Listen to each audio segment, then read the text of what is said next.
50 years ago, in the summer of '64, I was 10 years old, living in Jacksonville Beach, an idyllic community in almost every way. My friends and I loved the sun in our hair, the sand in our feet, not a care in the world. But that was all about to change.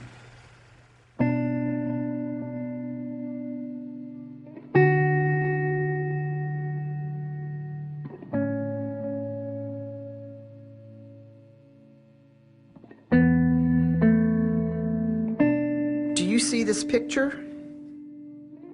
That's me with the President of the United States.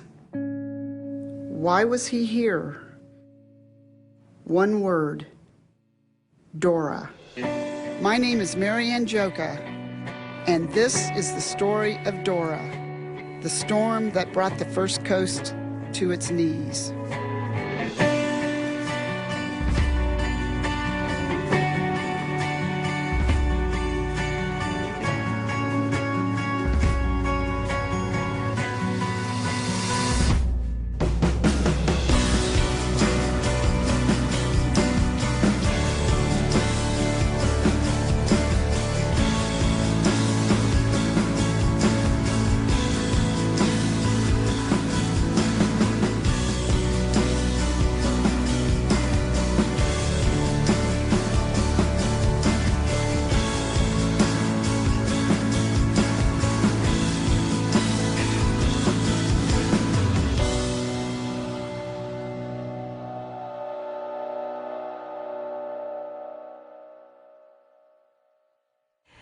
Well, during that time in the 1960s, not just our city, our nation was in flux. We were only less than 10 months out of a presidential assassination, and our schools were being threatened with disaccreditation, which did eventually happen on the heels of Hurricane Dora. And then you have this hurricane roar into our city, to Northeast Florida. So here is 64. You go to 74, 84, 94, and you talk about storms. Here comes this hurricane, here comes Floyd, here comes Charlie, here the hurricanes are coming. There was no hurricane to hit here like Dora. And people talked about Dora just like she came last year.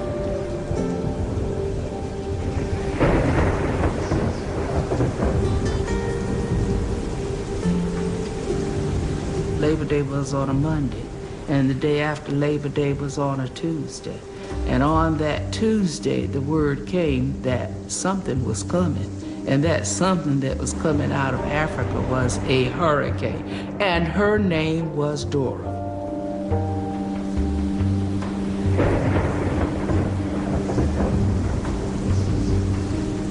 And so the next time I went on the air, the next few days later, I explained what our greatest threat would be a hurricane in the Atlantic Ocean east of Jacksonville that moved due west and would come straight across our coast. And that's exactly what Dora was, and that's where I felt that I had prepared the way for people to know that this was just not going to be one of the storms like previously called hurricanes. This was going to be a real full-blown hurricane.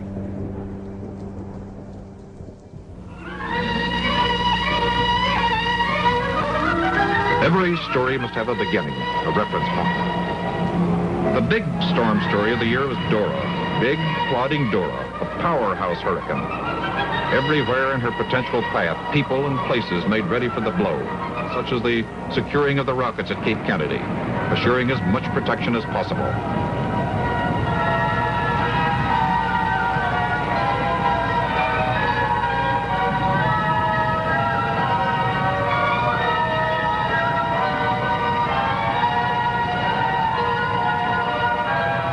The Navy, too, took hurricane precautions. Some of its planes from the North Florida bases either were flown to safer havens or were stowed away in hangars for protection against the 100-plus mile-an-hour winds.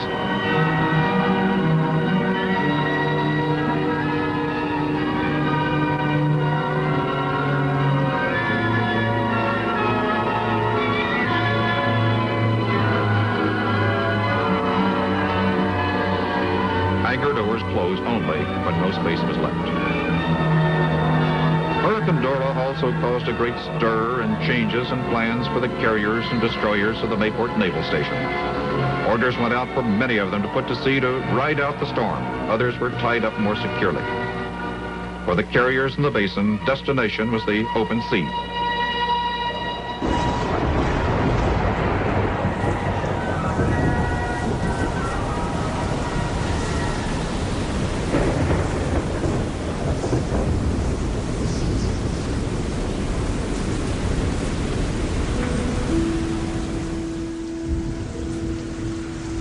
Well, in September of 1964, I was working in Winter Park, Florida, and Jenny was here in Mandarin. Jenny was trying to batten down for an oncoming storm. When the hurricane hit, I was at the King and Prince Hotel, second floor, staying kind of on a 24-hour call. Well, 50 years ago, I was 12 years old. We lived on Evergreen Avenue in West St. Augustine. The night that Dora hit, I was actually at the Cloister on Sea Island. My wife, who had 3 little girls, aged 6, 4, and 2, said, "We are not going to stay." So we left, and we went across the Intercoastal Waterway back to where my parents lived. And I guess it was a good thing we did. We have, at the time, a great aunt and uncle. My mother's aunt and uncle lived in Jacksonville, and our plan was to evacuate there if we had to. And so we were kind of all sticking together, my brother, sister, and I, and my mom, and just waiting to hear what the steps would be because we lived close to the ocean. We were a block and a half from the ocean. I was at home with my children then. My husband went down to the chateau, and a lot of his friends went down. People came from everywhere to help. They couldn't get from town because they blocked the roads. But people that lived at the beach went down there to help move things out of the way as far as they could get. I was standing in my mother's yard, and I was looking out at the ocean, and I actually saw the tidal surge. Well, there was warning, and everybody watched the TVs and knew it was warning. That's why we knew we ought to go out and drive around and see what was going on. Dora was a storm that came in from due east on a full moon. Oh, there was definitely fear. Most storms go by us. Gulf Stream will take them on to the north, but this one sat off the coast at St. Augustine for 48 hours, and we were listening, minute by minute to the weather reports, hoping it would go away. And then when we found out it was really coming, it was scary. We'd seen hurricanes before, but we didn't know what we were in for. Actually, I thought it was just going to be a bad nor'easter type storm and wasn't that worried about it. But as we saw the first high tide come in and the level of the sea rising, we could tell that it was going to be a little bit more than just the normal nor'easter. Travelers became hard-pressed in the late stages of storm preparation. Either passenger carriers became overloaded, were canceled out, or rerouted because of the movements of Dora off the coast. Jacksonville had never been hit head-on by a hurricane, but most persons took note of the possibility this time and took precautions. Scenes such as these took place from Cocoa to Brunswick, Georgia, as the erratic Dora took her time picking out a spot to hit. People laid in supplies. Before it ended, some stores were depleted of storable foods.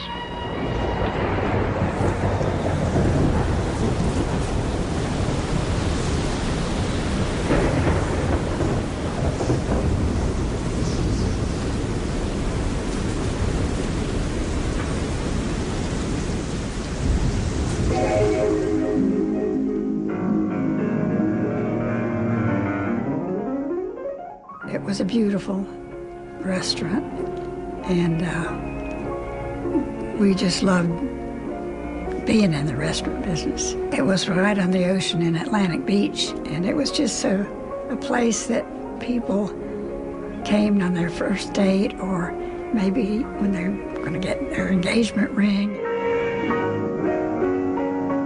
The broadshoe was there and came in and played, and I wore his fur coat. He was getting a little antsy. I put it right back, though. And Victor Borg, who was also was Danish, and my husband had seen him as a little boy playing in a Danish park. And so that was really a great night when he was there, and it was my birthday, and he played Happy Birthday in 12 different ways, I think, as a waltz, as a tango, as a jitterbug. He played Happy Birthday, and it was a wonderful night. It was always just so many stories, and I thought, gosh, this didn't really belong to us. It belonged to all these people. Thank you very much, everyone. Thank you. George Whittling at the time was going against most of the weather forecasters that no, the storm was not going north. It had possibly stalled or was moving west. Well, the conditions were, the barometric pressures indicated Daytona Beach pressure kept falling. At the time that the Weather Bureau said that the storm was making a turn and might go north of Jacksonville, I felt that St. Augustine was right dead on the target for Hurricane Dora. People certainly understood what a Cat 3 was. Everyone was fearful because the size of the storm was much discussed. The power of the storm was discussed. And you hear schools called off, you'll be at home. And now I watched my mother and my father pace. And they really defied the confidence a child often needs. And I know they didn't realize that.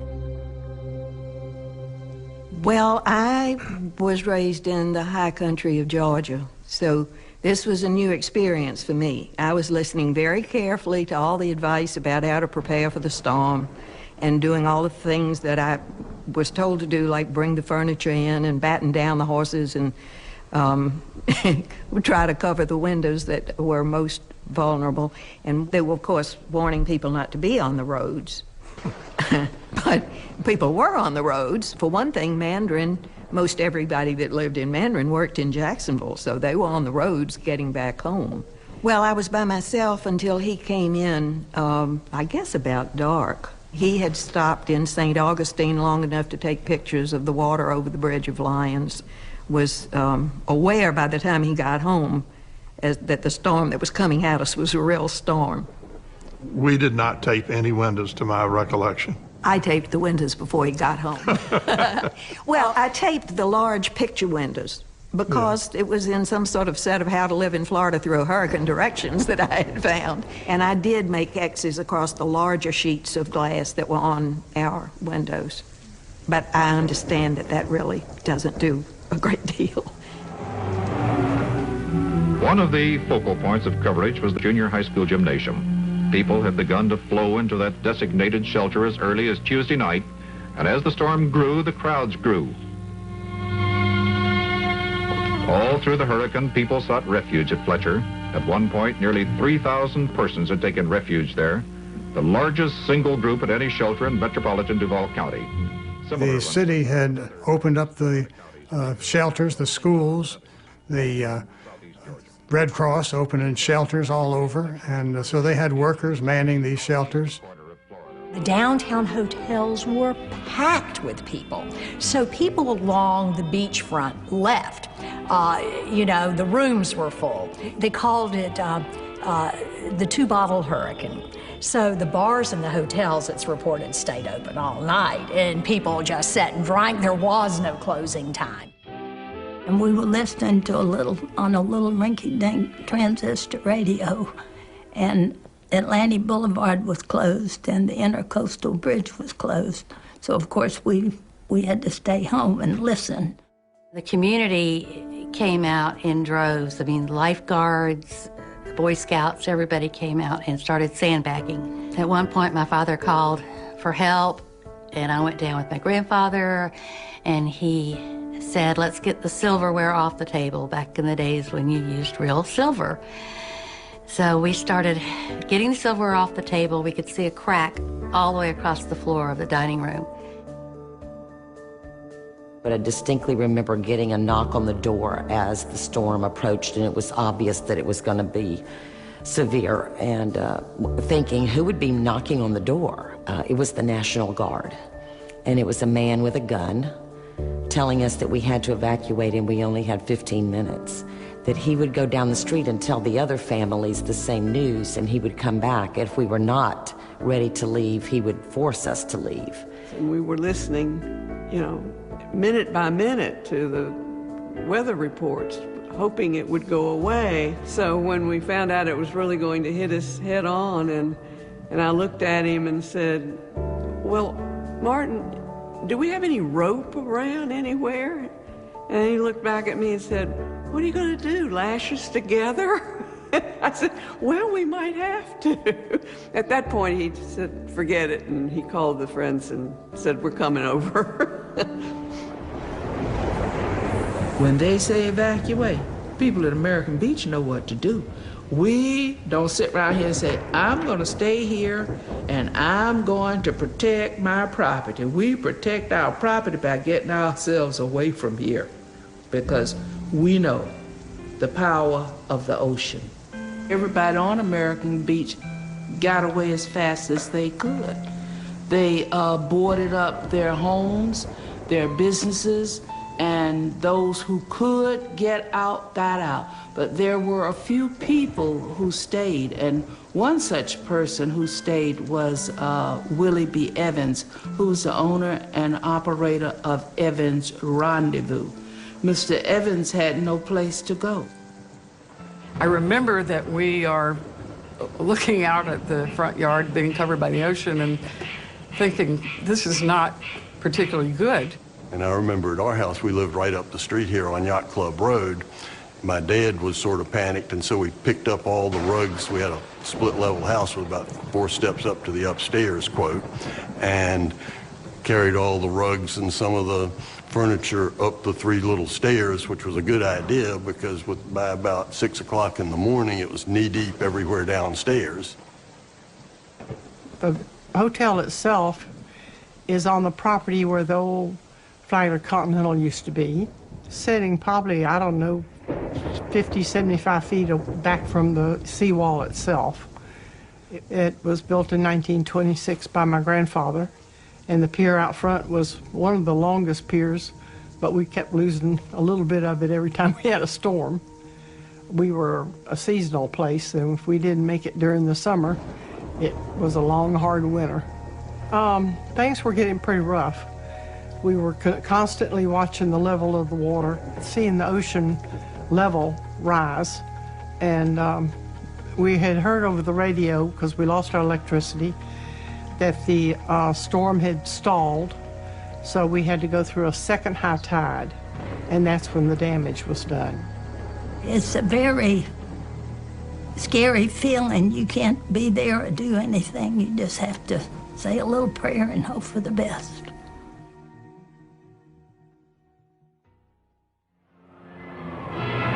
For St. Augustine, for the nation's oldest city, the screeching winds of Dora had just begun. It was to be a long day and a longer night. The hurricane hit late night, September 9th. The winds were clocked about 140 miles an hour, much bigger. And of course, the size of this hurricane instilled fear in everyone. At one point, they said the size of Georgia. Another time, we heard the size of Texas. So here it was roaring toward the first coast. No other hurricane has done that in the Jacksonville area in over 100 years of weather records. It really started blowing hard on midday to late afternoon, started blowing harder and harder, and I remember going out on a car ride with a friend's father, and we drove out around the Timuquana, and the pine trees were falling in the road, and it, in hindsight, was probably a very bad idea to go do that. Well, my mother called me and she said, brother, get in the house. But then I realized that looking down the street about maybe 4 or 5 blocks, I can see the trees leaning from side to side to side. Of course, as soon as I got inside, no more than a few minutes later, that's when we heard the roar, and I think it came right down the street that we lived on.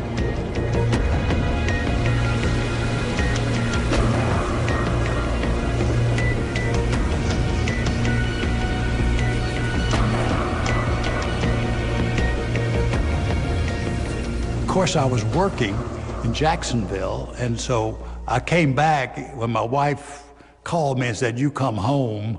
And so I went home, and I didn't look left and right. If you're on the coast, take the brunt of the storm. It's terrible. The docks were pretty much torn up by the afternoon. We had water all the way up here to the house, and of course, during the day, the wind got higher here. Probably in excess of 100 miles an hour. And when that ocean and that river comes together and meets, we don't want to be up here in it watching it.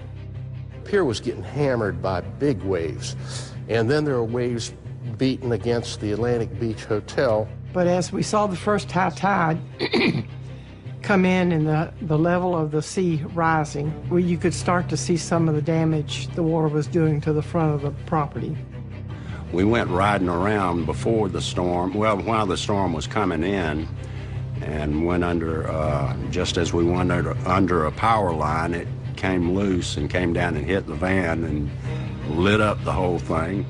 We really didn't consider even leaving until the ocean came right up to the front door, and then my father backed our station wagon up to the back door of the house, and we all climbed in the back with the cats and the dog. The wind direction was blowing onshore, northeast winds, and it was causing the water to pile up in the St. Johns River, because the biggest danger was along the river and along the ocean. If you're near those places, you had to have someone in a boat come and evacuate you from your house. The water was just the same color as the sky. It was just dark, dark, dark gray. By Wednesday afternoon, police and patrol were telling people not to drive unless they had to. Hurricane-strength gusts were blowing cars about. Water vied with autos for the right-of-way on oceanfront roads. And the street lights and the stop lights were just swinging everywhere. Cables were breaking and popping, and limbs were falling all around us, and it was very frightening. I remember seeing power lines that were down arcing and sparking, and we could see from the end of, from 10th Street, we could look down 10th Street and see walls of gray water actually coming over full-grown palm trees down there and pushing the palm fronds down against the side of the tree. You know, like when you step out of the shower, your hair. We could see sections of that pier twist, and with each successive wave, it was like hammer blows to it. The pilings would begin to wobble like teeth in a comb, and then sections of that pier would begin to collapse, taking big pieces of that into the surf. I remember seeing a full-grown palm tree floating north that still had green palm fronds on it, which indicated that there was some serious erosion south of us. I remember walking out in the front yard and seeing the ocean toss up boulders, 20 and 30-pound boulders, into the air. At that point, if nothing else, I just could not fathom the strength of that storm. I just remember vividly walking out on the second floor and looking down and seeing all this swirling water in the lobby and going, oh my gosh, all this beautiful stuff. Nobody went out during Dora. It was just too bad. It was serious.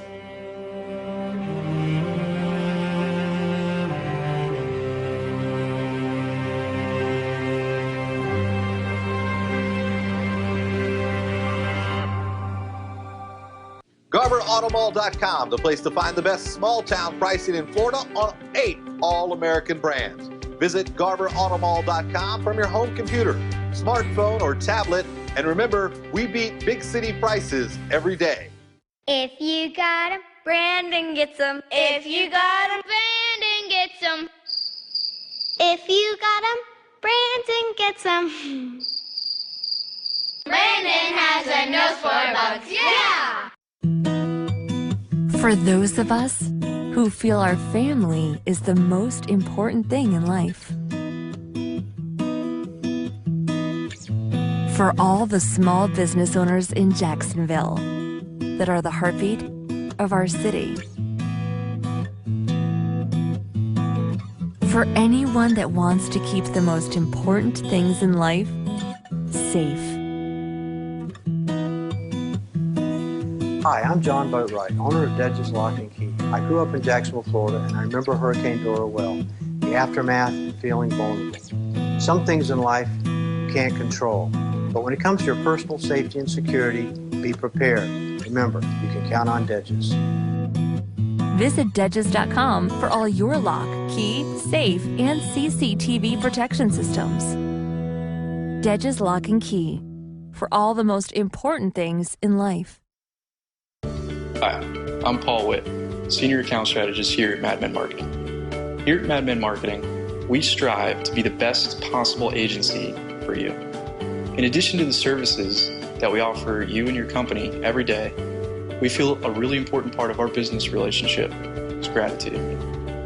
I wanted to take a minute to say, on behalf of the rest of the team, thank you for being our client. Being a smaller agency allows us to treat all of our clients with special attention. You will never be a number here. You are the pulse of our agency, and we appreciate your business. At Mad Men, we never outsource any of our work. Everything is done in-house. We do this to ensure the quality of the creative and to deliver fast turnaround times. Once again, thank you so much for your business. We look forward to continue working with you.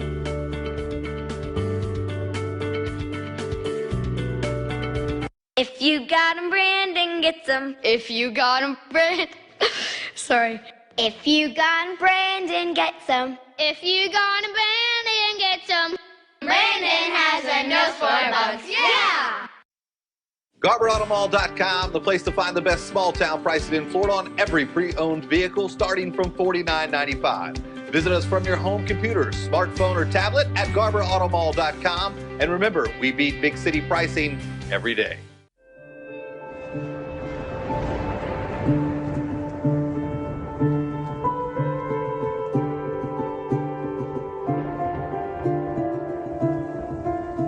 I came over St. Augustine. They estimated the winds were 125 miles an hour. The ocean rose 13 feet above normal. The St. Johns River had risen as much as 4 or 5 feet above the normal tide.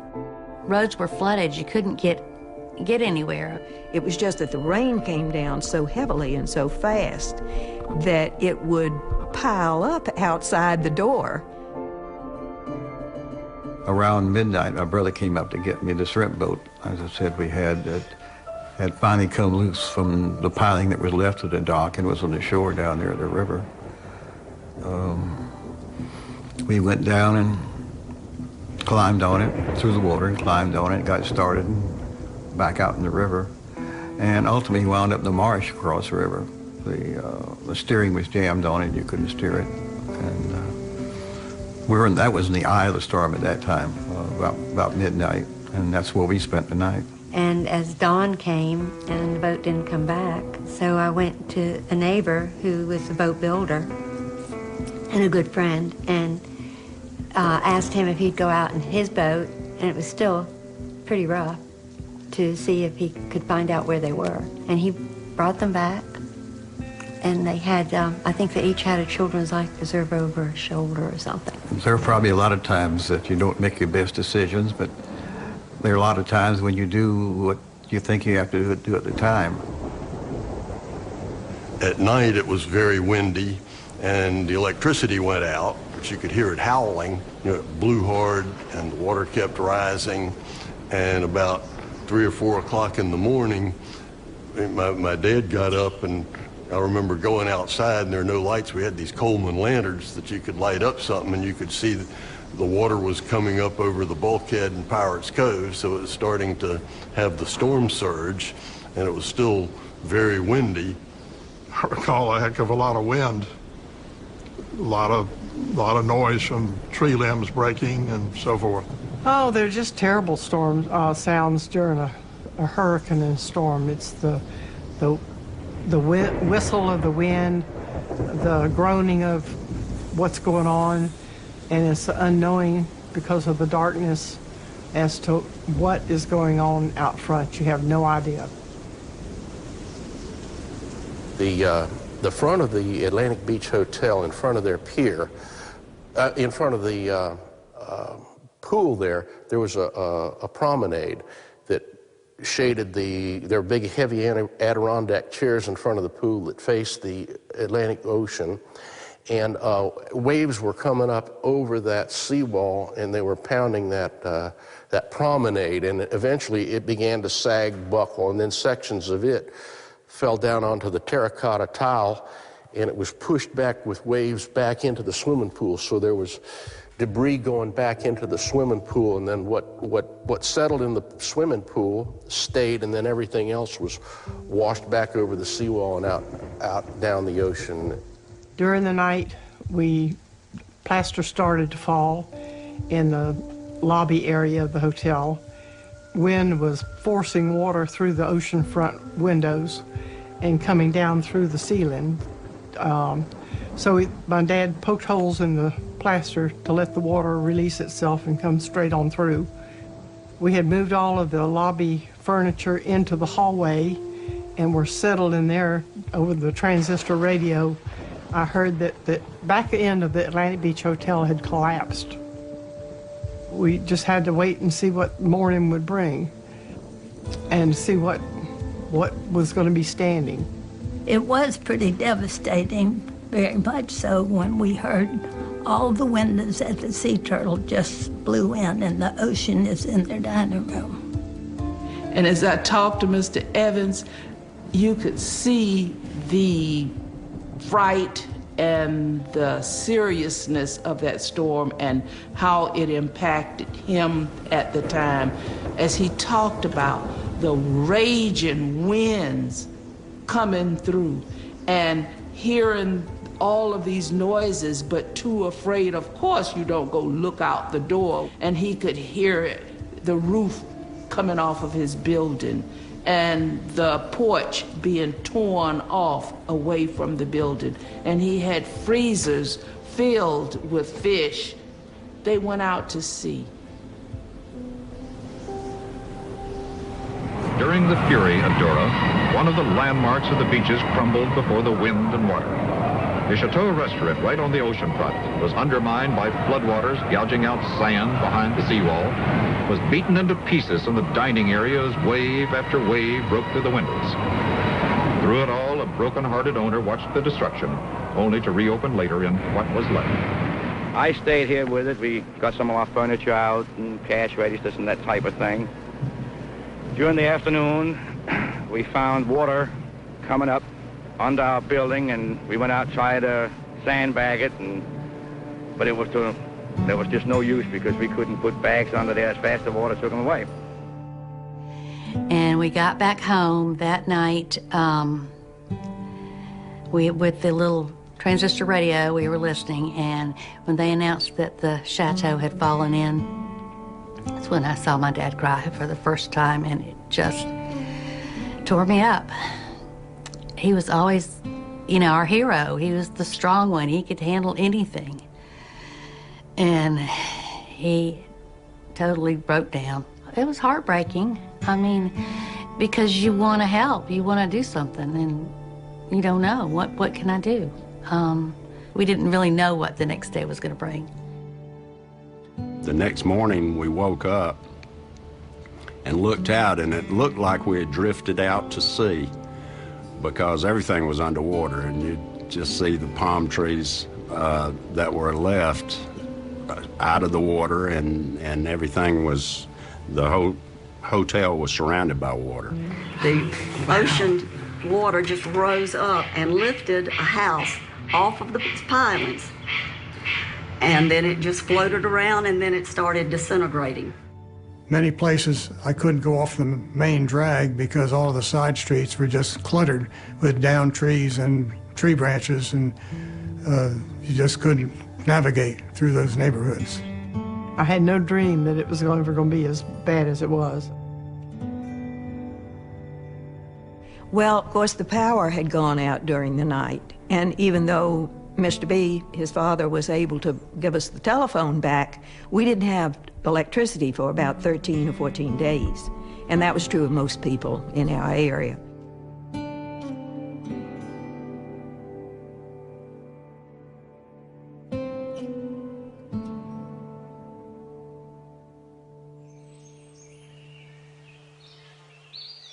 I was in my upstairs bedroom in my house, which was a couple of doors over, and I just happened to be looking out of my window, and I saw the tree fall on the church. And I remember yelling at whoever was nearby, "Oh, a tree just fell on the church." And at that time, we didn't realize that it actually had destroyed the church. I just had seen it tip over. And when we got over here, there were already a lot of people. Somehow, I don't know, the word had gone out really quickly. When I left the house and got out onto Mandarin Road, I realized I wasn't going to get to the church without the aid of an axe and a chainsaw, so I went back and got both and started the trek to the church and kind of hacked and cut my way here. This tree that fell was a large hickory tree, and that tall, straight hickory had come through the end of the church that faced the river, which held the beautiful Harriet Beecher Stowe huge stained glass window done by Tiffany's. And it had smashed right through the Stowe window, and the tree had laid itself down the center aisle of the church. The window that was smashed was so beautiful, unlike any other window, because it was of the river and the moss and famous. I mean, it was done by the Tiffany Company, so it was a very famous window. But as I entered the building and approached the chancel of the church, it was very obvious that the altar hangings were exactly as they had been. The Bible was exactly as it had been, the cross and so forth. It was almost as though the wind had never blown. And that made a real impression on me. That was quite amazing, that there could be that much damage done to the wonderful old 1800s carpentry Gothic church. And to have the altar and the stained glass and the candlesticks and all those accoutrements had made it through the storm just fine. The boardwalk was the major amusement area downtown Jacksonville Beach. It is still there. Of course, it's not made of boards anymore, but they had an amusement area that had a merry-go-round, a tilt-a-whirl, bumping cars, and the Ferris wheel. And the Ferris wheel was broken in half, and most of the other things were busted up pretty bad. And at that time, I had a little tree house in the backyard behind the garage and a platform with some sides to it. It wasn't really a sophisticated house, but it was enough to be able to stand on. A couple of the other kids come up and climb up in the tree. But when the hurricane hit, it just kind of tore it all out. It split the tree in half, and of course, when it split the tree, one limb went one way, one went the other way. Of course, the tree house in the middle just collapsed. I was disappointed as a little boy, but I realized later that getting out of it without physical harm was the most important. I had a friend who was a lifeguard at the time, and he got a boat, and we left my mother and brother and sister at the corner of 16th Avenue South and rode in the boat down 3rd Street to 33rd Avenue South and then over to our house, where we found that half our roof was gone. 1 or 2 houses at the very end of our street they toppled completely into the ocean, and they lost everything. It was a horrible experience, actually. Oceanfront houses had gone in the water. We had seen devastation to the Atlantic Beach Hotel, the pier. We stood on the beach and actually saw some of that. Well, I walked out front, and it was a weird feeling because I couldn't remember what it looked like. It was just like what used to be there? Everything had washed away. We found out that the bulkhead to our north had broken and to the south had broken. And the north had swooped in and undermined the foundation of our beautiful pavilion that was in front of the pool. And that was completely down. All of the front was gone. It was just had been gutted out by the water. It was just a big hole. Oh, it was very stressful, knowing that, you know, we didn't need that extra expense of rebuilding or salvaging what you could. The hotel had been up for sale before the hurricane, so that didn't help the price. I was crying, of course, you know how women are. And my husband says, well, honey, don't worry, it's gonna be all right. It's just, first you can't believe it, and then you think, well, it will get better quickly, but it doesn't get better quickly. It was just unbelievable to us that could have happened as fast as it really did. Anyway, my husband came home and he was just in shock because he just loved that restaurant. Every time he would leave the house, his car would just go right back to the chateau.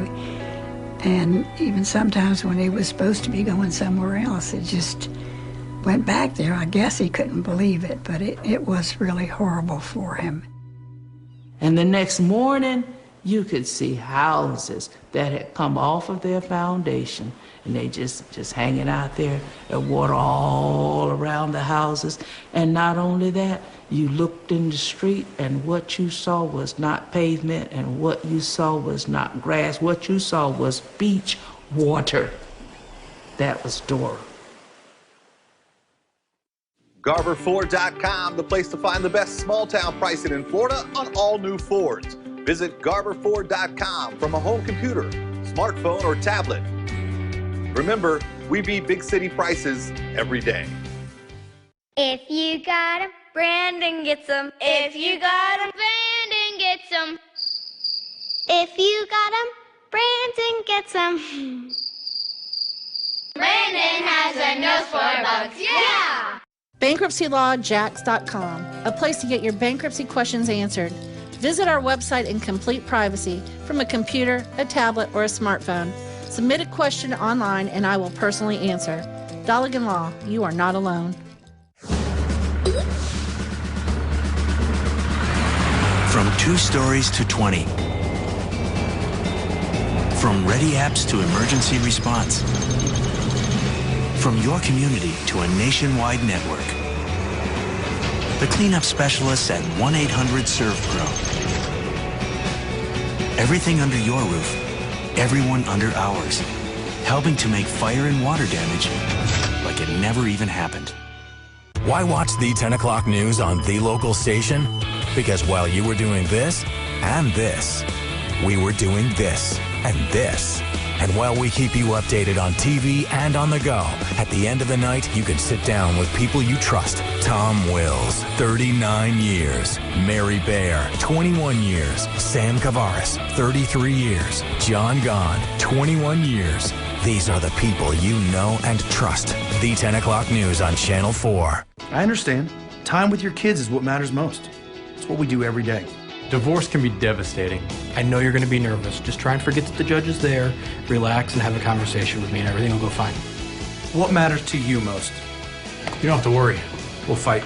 It's what we do. We fight to protect what matters most. You know, you've worked your whole life for this retirement, and you deserve it. Hunt, Green, and James, here for you today for a better tomorrow. BankruptcyLawJax.com, a place to get your bankruptcy questions answered. Visit our website in complete privacy from a computer, a tablet, or a smartphone. Submit a question online and I will personally answer. Dolligan Law, you are not alone. If you got 'em, Brandon gets 'em. If you got 'em, Brandon... Sorry. If you got 'em, Brandon gets 'em. If you got 'em, Brandon gets 'em. Brandon has a nose for bugs, yeah! GarberGMCars.com, the place to find the best small-town pricing in Florida on all new Chevy. Buick, and GMC. Visit GarberGMCars.com from your home computer, tablet, or smartphone. Chevy, find new roads.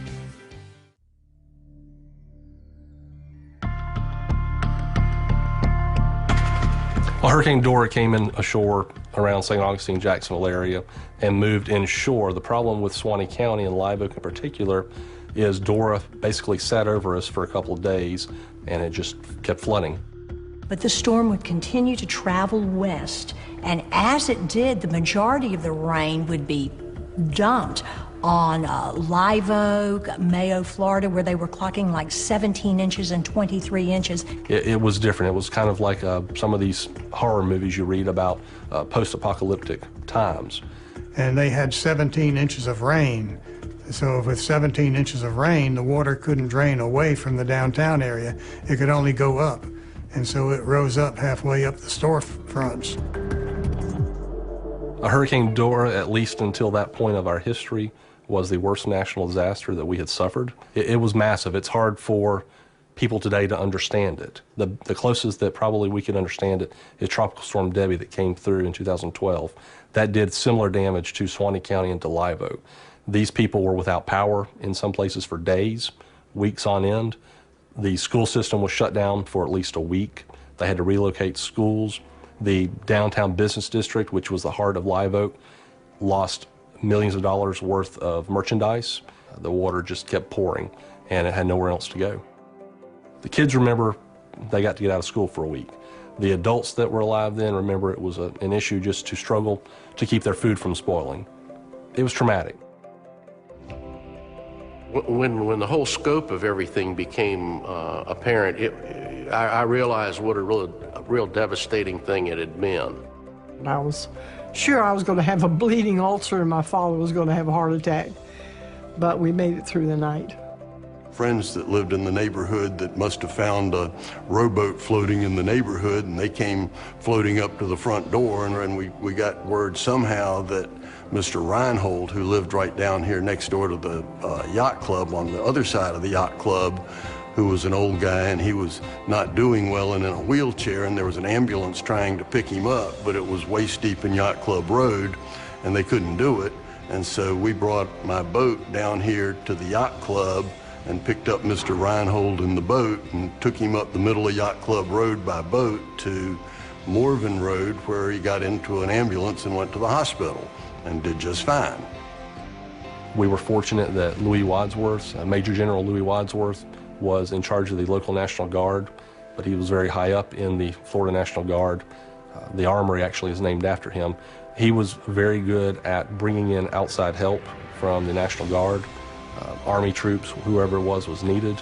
Governor Ferris Bryant came in and physically viewed downtown Live Oak and declared a disaster area. So we were able to get in state and federal funding to help us, and also those Army troops and those National Guard troops were able to help watch and keep the peace, restore order, and help wherever it was needed. So he came back later that day and he gave us a blow-by-blow about what he found. And he said, well, honey, don't worry. No one was hurt or killed. And the main thing is we can build it back. And we were like Nina's family. We got small business loans and built it back. And then there's always a little humor in it, because he said, well, the funny thing, one of our cooks went in the kitchen. He said, Mr. Deeb, the fish are floating in the kitchen. So they had the fish from the ocean. They said, you can just fish in the kitchen. So you have to get a little humor out of it, and we did. And my dad was happy. He had his own business, and he'd come from Denmark, and he had fulfilled the American dream. He had his own business. He was very successful. Then this hit, and he was very crushed. But then he just, got up and started building it back. He immediately got into repair mode, and he called carpenter friends in so that he could get back in business. All of the Mandarin residents that were able worked together, and we did get out our chainsaws and our axes, And we did an awful lot to clear the road in the first couple of days without the help of the city. So that wonderful big well down in the what had been the grove in the pasture behind our house, we put a very, very long hose that was everybody's hose in the neighborhood on that. And because we had the artesian water, we were able to run that hose hundreds and hundreds of feet to other people's property, and they could have it for an hour and a half or whatever and water their chickens or supply their house or move it to the next house. That was a real blessing to a lot of people at the time. That was the most heartwarming activity. The neighbors came, the police department, everyone just bonded together beautifully. And the community support was wonderful. This one day, we heard this loud aircraft, and we looked up, and coming right over the beachfront was Air Force One. And even though we'd been couldn't watch TV, but we'd been listening on the radio, we did not know that the president was coming. And so the plane went down, and it did just lift our spirits tremendously. I do remember the president coming down from Washington, and he promised, and it was in the papers too a lot, and he promised that we could get small business loans at very little cost to us. And so that made my husband feel a little better, but it was really a year later, but we did build it back. It was certainly big for the city that the president was here. He was running for re-election. He was a candidate who had led the nation through a terrible time, this assassination of President Kennedy. So here he was, and all the leaders of Florida gathered around him. You had Senator George Smathers, you had Governor Ferris Bryant, of course our own mayor was there, and people realized the gravity of the situation.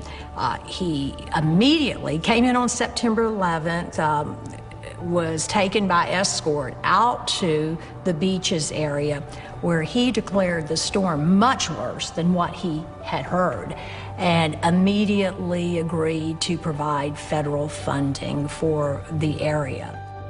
And my dad either called or came to the back fences kind of and said, oh, the president's coming to town. And would you like to go see him? He said, we won't be able to get very close because it's just less than a year after the assassination of President Kennedy. So, but might be fun to go down and see him. And there was a lot of debris in this lot, and I remember big chunks of concrete. And I was only 10 and kind of short, so I was not stumbling, but picking my way through the debris. And pretty soon, somebody grabbed my hand, and it was the President of the United States. And then in 2004, that picture was published in the newspaper, and with a caption of, does anybody know who this little girl is? And my brother called me in Albuquerque, and he said, I think that's you. So. And I think it was maybe 2 days after that LBJ came down. And like I said, I was 15, and my girlfriends and I planned to go see the Beatles that night. And my father called us down to go see the president. And I was like, who has time for the president? The Beatles are coming. But I can remember thinking, as nerdy as I was, what a great thing for the city of Jacksonville. At least there can be a little bit of celebration. There can be a little bit of fun. That was probably one of the biggest things was, oh no, were the Beatles going to be able to make their show? But they did, and it was a good thing. And yeah, a lot of people were excited about the Beatles being here.